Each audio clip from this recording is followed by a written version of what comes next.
Assalamualaikum warahmatullahi wabarakatuh. Perkenalkan, saya Nur Asia dari kelas 20 MPI 3. Tugas ini untuk memenuhi mata kuliah analisis kebijakan.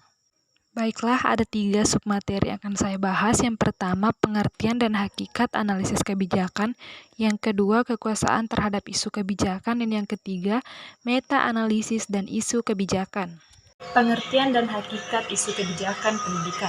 Kebijakan adalah rangkaian konsep dan asas menjadi pedoman dan dasar rencana dalam pelaksanaan suatu pekerjaan, kepemimpinan, dan cara bertindak.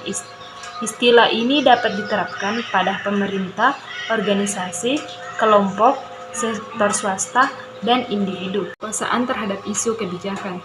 Kekuasaan tidak terbatas dimiliki oleh pemerintah di kantor saja, tetapi telah memasuki dunia kebudayaan dan pendidikan. Proses pendidikan ternyata seringkali digunakan untuk memperkuat dan memperlemah resistensi demi kelangganan struktur kekuasaan dengan mempertahankan ideologi dan hegemoni negara. Dalam kerangka pelaksanaan otonomi daerah di Indonesia, batas-batas kekuasaan pemerintah pusat dan daerah perlu dirumuskan agar pendidikan tetap mengupayakan pengembangan potensi manusia untuk mewujudkan individualitasnya. Kekuasaan dalam pendidikan dan kekuasaan negara bertemu dalam ruang edukatif. 3. Meta-analisis dan isu kebijakan.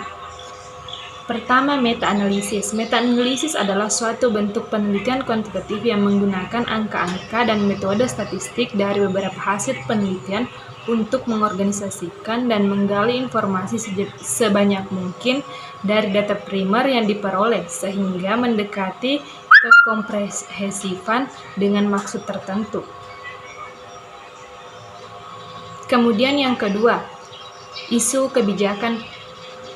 Isu kebijakan adalah suatu hal yang terjadi dan tersebar di masyarakat mengenai kebijakan pendidikan yang apabila tidak ditangani dengan baik akan menimbulkan masalah yang serius dalam dunia pendidikan.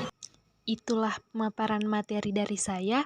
Sekian dan terima kasih. Wassalamualaikum warahmatullahi wabarakatuh.